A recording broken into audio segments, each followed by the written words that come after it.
ಬೆಂಗಳೂರಿನಲ್ಲಿ ಸಿಡಿದ ವಾಲ್ಮೀಕಿ ಬಾಂಬ್. ನಾಗೇಂದ್ರ ನಿರಪರಾಧಿ ಅಂದ್ರೆ ಸಿಎಂ ಮಾಡಿ ಎಂದ ಬಿಜೆಪಿ. ವಿಧಾನಸಭೆಯಲ್ಲಿ ಇಂದು ಮತ್ತೆ ಶುರುವಾಗಲಿದೆ ನಾಗೇಂದ್ರರದ್ದೇ ನಾದ.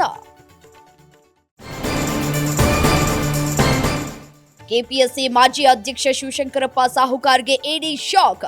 ಬೆಂಗಳೂರಿನಲ್ಲಿ 13 ಕಡೆ ಏಕಕಾಲಕ್ಕೆ ಇಡಿ ದಾಳಿ. ಬೆಳ್ಳಂ ಬೆಳಗ್ಗೆ ಅಖಾಡಕ್ಕಿಳಿದ ಇಡಿ ತಂಡ.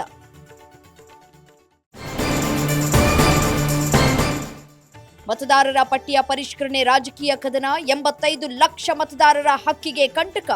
7 ಲಕ್ಷ ನಕಲಿ ಮತದಾರರು ಪತ್ತೆ.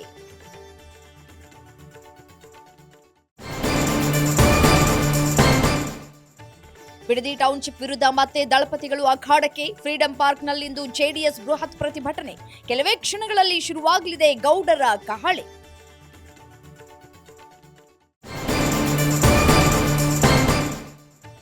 ದರ್ಶನ್ ಖುದ್ದು ಹಾಜರಿಗೆ ಇಲ್ಲ ಅವಕಾಶ. ಮಾಫಿ ಸಾಕ್ಷಿ ಪ್ರದೋಷ್ ಹಾಜರಿಗೆ ಸಿಗುತ್ತಾ ಚಾನ್ಸ್. ಸೆಷನ್ಸ್ ಕೋರ್ಟ್ನಲ್ಲಿ ಇಂದು ವಿಚಾರಣೆ.